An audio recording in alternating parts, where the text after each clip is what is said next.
Shalom Bapak Ibu, Saudara dan Saudari yang terkasih. Mari sebelum kita merenungkan sabda Tuhan, kita membacakan teks Injil Matius bab 17 ayat 1 sampai 9. Sekali peristiwa Yesus membawa Petrus, Yakobus dan Yohanes saudaranya.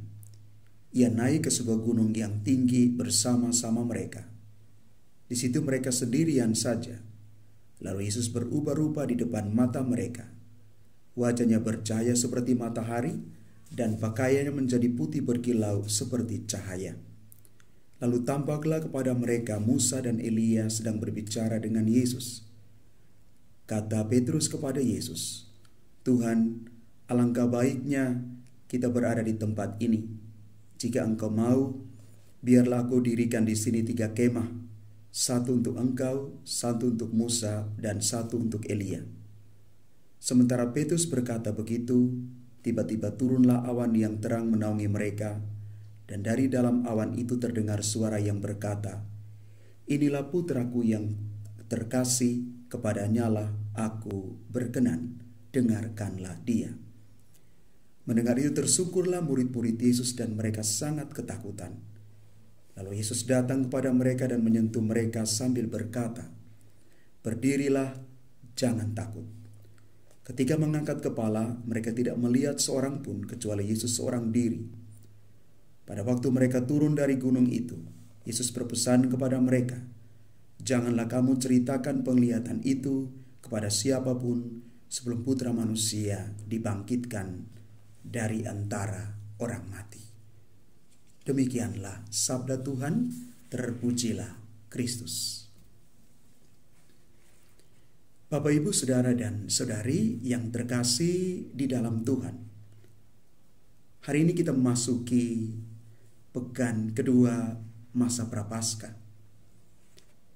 Injil menampilkan penampakan mulia Yesus di atas gunung di hadapan Petrus, Yakobus, dan Yohanes.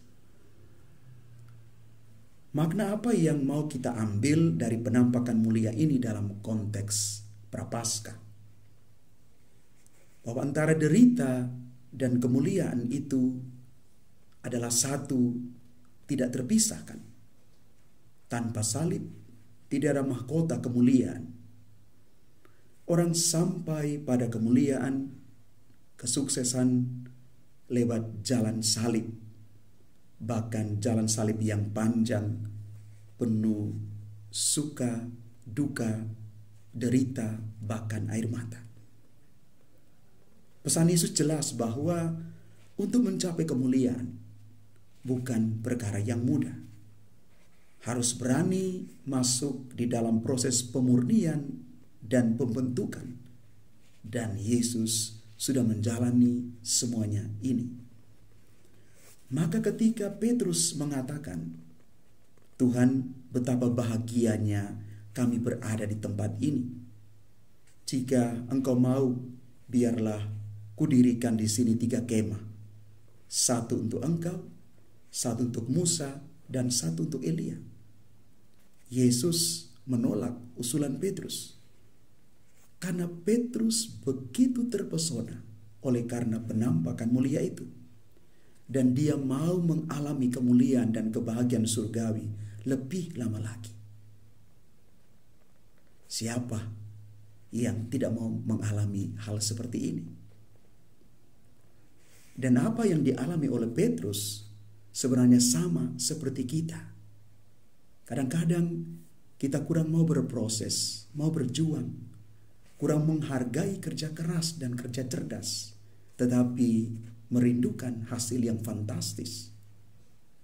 Yesus menolak usulan Petrus dan mengajak mereka untuk melihat peristiwa penampakan itu, untuk membangun harapan dan iman supaya bisa melihat Yesus sebagai Tuhan, bukan sebagai manusia biasa. Juga dari penampakan itu mau meneguhkan hati, mental, terlebih iman mereka untuk tidak goyah menyaksikan penderitaan dan sengsara Yesus kelak. Dari peristiwa penampakan ini juga, Yesus memberikan kepada mereka sumber kekuatan, hiburan, bahkan pengharapan bagi para rasul saat menghadapi kesulitan dan sengsara. Karena iman dan pewartaan mereka tentang Yesus,